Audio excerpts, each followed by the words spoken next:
iPhone කියලා පිළිගන්නවා අදත් මගේ යාළුවෝ සියලුම දෙනාටම. ඉතින් ඔන්න අද අරගෙන ආවේ ස්ක්‍රීන් රෙකෝඩ් එකක්. ඉතින් මේ ස්ක්‍රීන් රෙකෝඩ් එක අපිට පුළුවන් ෆ්‍රී පාවිච්චි කරන්න. ඒ වගේම මේ ස්ක්‍රීන් රෙකෝඩ් එකේ අපිට ගොඩක් ෆීචර්ස් තියෙනවා. ඉතින් ඔයගොල්ලෝ ගොඩක් දෙනෙක් දන්නවා Bandicam ස්ක්‍රීන් රෙකෝඩ් එක. ඉතින් අපි මේ වීඩියෝ එකේදී කතා කරන්නේ මේ ස්ක්‍රීන් රෙකෝඩ් එක ගැන. ඉතින් මම මේ ගැන වීඩියෝ සීරීස් එකක් කරන්නම්. මේකේ ගොඩක් ෆීචර්ස් සහ Bandicam software එකටම කියලා වෙනම වීඩියෝ එඩිටින් software එකකුත් තියෙනවා. මම මේ දේවල් ඉදිරි වීඩියෝස් වලදී ඔයගොල්ලන්ට ගේන්න බලාපොරොත්තු වෙනවා. ඉතින් ඒ වීඩියෝස් උත් ඔයගොල්ලෝ ළඟටම ගෙන්න ගන්න channel එක subscribe කරලා bell icon එක click කරන්න. එහෙනම් අපි යන් අද වීඩියෝ එකට.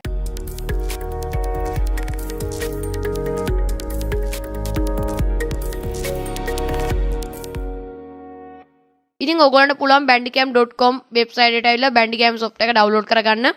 ඉතින් ඔයගොල්ලන්ට පුළුවන් පල්ලා description එකේ link එක දාලා තිනවා. link එකෙන් යන්න පුළුවන් මේ website එකට. ගිහලා download කරගන්න පුළුවන්. download කරගත්තට පස්සේ ඔයාලට මේ වගේ තමයි setup එක බලා ගන්න පුළුවන් වෙන්නේ. මුලින්ම setup එක ඔයගොල්ලෝ open කරගන්න පුළුවන්. setup එක open කරගත්තට පස්සේ ඔයාලට මේ වගේ තමයි setup එකේ window එක තියෙන්නේ. ඔයාලට normal software එක install කරන සමානව මේ software install කරගන්න පුළුවන්. මම මේ විදිහට okay කරලා next I agree next install කියන බටන් එක click කරලා install කරගන්නවා.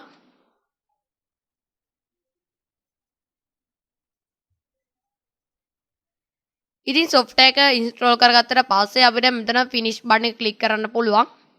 ඊට පස්සේ ඔයගොල්ලන්ට පුළුවන් මෙතන yes button එක click කරන්න. ඉතින් මෙන්න මෙතන පල්ලෙහා තියෙන mode වලින් පුළුවන් අපිට full screen mode එක select කරන්න. ඊට පස්සේ අපිට automatical අපේ full screen එකම select වෙනවා. ඊට පස්සේ අපිට පුළුවන් මෙතන තියෙන රතු පාට record button එකට click කරලා අපේ screen එක record කරන්න. දැන් ඔයගොල්ලන්ට බලා ගන්න පුළුවන් අපේ screen එක record වෙනවා. දැන් රෙකෝඩ් වෙච්ච වීඩියෝ එක අපිට බලා ගන්න පුළුවන් මෙතන වීඩියෝ ටැබ් එකට ගිහිල්ලා උඩම තියෙන වීඩියෝ එක ඕපන් කරන්න. ඕගොල්ලන්ට බලා ගන්න පුළුවන් දැන් මම කරපු වීඩියෝ එක. ඒ වගේම ඕගොල්ලන්ට උඩින් බලා ගන්න පුළුවන් Bandicam එකේ watermark එකක් තියෙනවා. අපි ඊළඟට වීඩියෝ එකේදී බලමු මේ watermark එක අයින් කරන්නේ කොහොමද කියලා. ඒ වගේම මේ වීඩියෝ එකේ ඕගොල්ලන්ට බලා ගන්න පුළුවන් මගේ mouse cursor එක පෙන්වන්නේ නැහැ. මම ඒකත් ඇඩ් කරන්නම්. ඒකට අපිට කරන්න තියෙන්නේ මේ mouse button එකට click කරලා mouse settings වලට ඇවිල්ලා මෙන්න මෙතන mouse effects යටතේ තියෙනවා show mouse cursor කියලා.